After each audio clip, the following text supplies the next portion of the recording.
अस्सलाम वालेकुम, मैं हूं डॉक्टर हमाद हैदर। तो चेस्ट पेन को हमने जो सीने का दर्द है उसको हमने ब्रीफली देख लिया पहले कि किस किस तरह का होता है।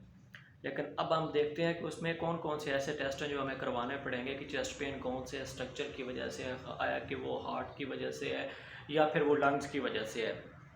तो एक चेस्ट एक्सरे हम सबके लिए करवाते हैं, वो एक नॉर्मल है। उसमें हम चेक करते हैं कोई ऑब्स्ट्रक्टिव कोई चीज़ तो नहीं है, जैसे पल्मोनरी एम्बोलिज्म या फिर पल्मोनरी एडिमा वगैरह है। तो इस चीज़ को हम इनको चेक करने के लिए चेस्ट एक्सरे करवाते हैं।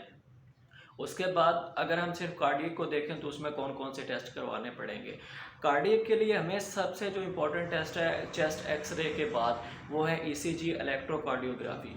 उसमें हम क्या देखते हैं कि उसमें मोस्टली क्यूआरएस कम्प्लेक्स को देखा जाता है कि उसमें कोई अब नॉर्मेलिटी तो नहीं आ रही, जैसे कि मायोकार्डियल इन्फार्क्शन में हमारे पास एसटी एलिवेशन आती है, या फिर उसके अलावा कोई और एबनॉर्मेलिटी तो नहीं आ रही उस क्यूआरएस कम्प्लेक्स में। उसके बाद चूँकि इन कोई भी अब नॉर्मलिटी की वजह से एरिथमिया हो जाता है, तो उसमें उसको हम देखने के लिए फिर हम नेक्स्ट जाते हैं इकोकार्डियोग्राफी की तरफ। इकोकार्डियोग्राफी क्या करती है कि उसमें हम जो हार्ट की साउंड्स हैं ना उनको देखते हैं, कोई अब नॉर्मल एक्स्ट्रा साउंड तो नहीं आ रही, या फिर उसकी जो नॉर्मल साउंड है लपडप वो तो मिसिंग नहीं ना हो रही, वो हम देखते हैं उसमें। क्योंकि जब मायोकार्डियल इन्फेक्शन हो गया या एंजाइना हो गया या कोई भी हार्ट की डिजीज़ है, तो उसकी वजह से जो कार्डियक मसल्स हैं उन पे वो फ़र्क पड़ता है। तो इसलिए हम फिर ईसीजी के बाद इकोकार्डियोग्राफी को देखते हैं। उसके अलावा फिर हम देखते हैं कि अगर प्रोराइटस है या पेरिकार्डाइटिस है, तो उसमें ये होता है कि जब हम ब्रीदिंग कर रहे होते हैं या डीप ब्रीदिंग कर रहे होते हैं तो उसमें पेन होता है, तो उसमें फिर हम आगे स्पायरोमेट्री की तरफ जाते हैं। लेकिन स्पायरोमेट्री जो होती है वो मोस्टली लंग्स की डिजीज़ में यूज़ होती है, क्योंकि उसमें इनहेलेशन और एक्सहेलेशन तो लंग्स में ही हो रही होती है ना। लेकिन पेरिकार्डाइटिस जो होता है वो सेकेंडरी में आता है। उसके अलावा हम क्या देखते हैं कि जैसे जो एंजाइना पेक्टोरस है, तो उसमें हम देखते हैं कि जो रनिंग टेस्ट वगैरह करवाते हैं, क्योंकि ये एक्सर्शनल एक्टिविटीज़ में एंजाइना जो होता है वो ज़्यादा प्रोवोक होता है, पेन होता है एंजाइना का।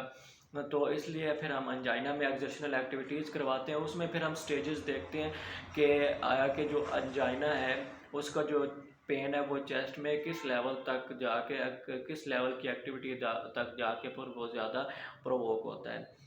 तो उसमें हम फिर माइल्ड देखते हैं, स्वेयर देखते हैं कि थोड़ी सी एक्टिविटी के बाद पेन जो होता है वो प्रोवोक हो गया, फिर वो या फिर वो जो ज़्यादा एक्टिविटी के बाद एंजाइना का जो चेस्ट पेन है वो ज़्यादा से ज़्यादा प्रोवोक हो रहा है, या फिर रेस्ट में थोड़ी सी एक्टिविटी की तो उसके बाद, क्योंकि इसके हम स्टेजेस देखते हैं ना एंजाइना के, तो उसके लिए हम फिर रनिंग टेस्ट वगैरह करवाते हैं या एक्सर्शनल एक्टिविटीज़ करवाते हैं। तो ये हमारे पास मोस्टली टेस्ट होते हैं चेस्ट पेन के लिए, मेन टू सिस्टम्स के, कार्डियक और दूसरा पल्मोनरी सिस्टम के। बाकी जो इसका ट्रीटमेंट है वो अकॉर्डिंग टू डिजीज़ होता है, अकॉर्डिंग टू सिम्टम जो इसमें ज़ाहिर हो रही होती हैं आपसे एक स्पेसिफिक डिजीज़ की, तो वो आपको फिर कार्डियोलॉजी के, अगर कार्डियक मसल्स या फिर कार्डियक कोई इश्यूज़ हैं तो फिर वो आपको कार्डियोलॉजिस्ट को कंसल्ट करना पड़ेगा। अगर पर वो आपके पल्मोनरी सिस्टम के इश्यूज़ हैं तो फिर पल्मोनोलॉजिस्ट को, तो उस लिहाज से वो फिर ट्रीटमेंट प्लान आपको बताएंगे। तो आज की वीडियो के लिए इतना ही काफ़ी, तो इंशाल्लाह फिर मिलते हैं नेक्स्ट वीडियो में, तब तक के लिए अल्लाह हाफ़िज़, फ़ी अमान अल्लाह।